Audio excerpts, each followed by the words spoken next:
Our final video on this Comfort and Challenge, the Book of Revelation devotional series, focuses on hope and redemption. When last we gathered, we looked at the struggle that occurs between God and evil. We look at the struggle that those early first century Christians had between their faith in God, the teachings of Jesus, and the ways of the world. There is a cosmic clash that occurs on earth and is even reflected, according to John's vision, in the very places of heaven. A struggle between God and empire, between good and evil. And people of faith are found right in the midst of that. They cannot escape this struggle. During this season, as we have been studying this book, we read in the newspaper just 2 weeks ago of someone who predicted the end of the world. And guess what, folks? We're still here. Although a futurist interpretation of the book of Revelation is a popular one, it is one that continues to be inaccurate and misleading. Because this book was never meant to be a code to figure out the end of the world, but rather a symbol of how we struggle as people of faith, how we engage as community with a larger world that has very different values. Yes, this book looks about the future, but it is not predetermined. It is not following through some ancient scheme, just going through the motions. The future lies before us all. It lies before us as a church. And the future comes with some questions. Who do we follow? Where do we find life? And who is going to win?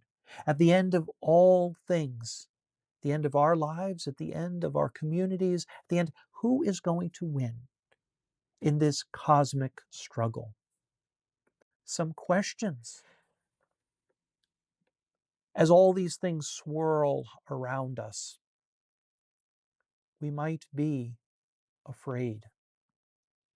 The book of Revelation invites us to be, instead of fearful, faithful. Faith rather than fear. There's some serious challenges that we as believers and community of believers face.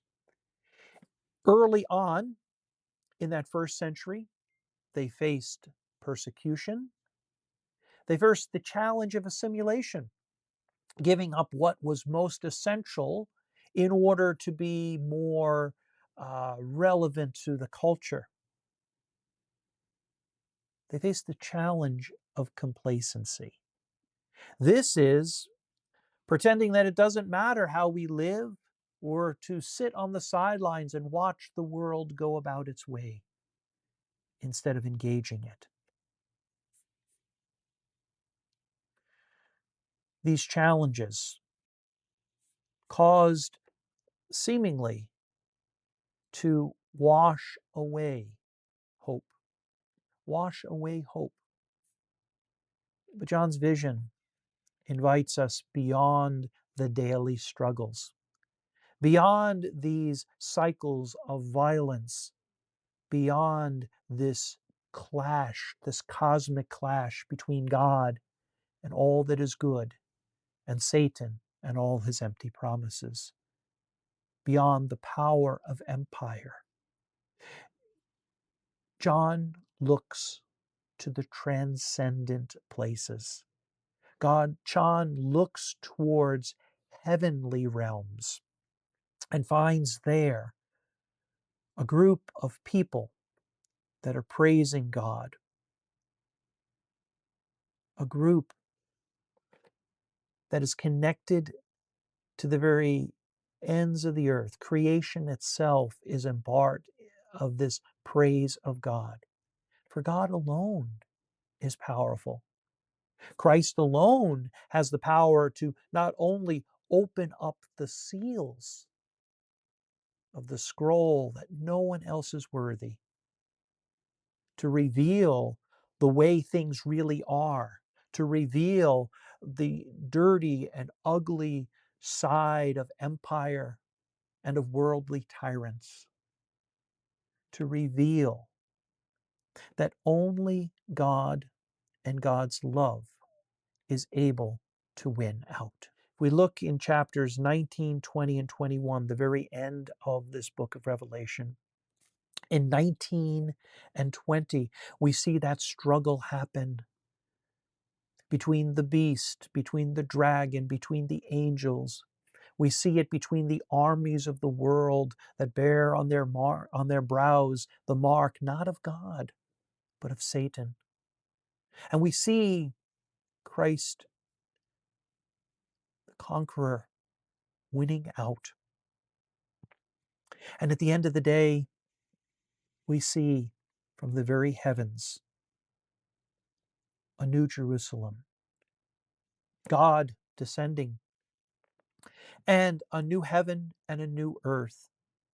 And we're given of a vision in this Revelation 21 of a time when every tear will be wiped from the eyes, where there will be no more death, no more crying. That beautiful image invites us to trust. It invites us to move from places of fear to places of faith. At the end of the book of Revelation, this image of a new day brings hope for all who have struggled. It is one of the reasons why passages from this book continue to be a part of Christian hymnody, songs of Easter joy, why Revelation 21 is read during funerals, and why people of faith continue to hold on to the message of hope. No matter what we face, no matter how great the struggle, no matter how horrifying the events, the violence, the turmoil, the confusion of this world, ultimately, we find that God wins out. And because God wins out,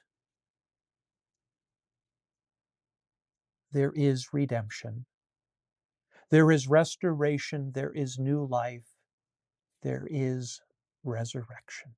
We celebrate because by the grace of God, the Lamb has written our names in the book of life. There is nothing that can separate us from God's love. And so we say, Amen. Come, Lord Jesus. Worthy is the Lamb.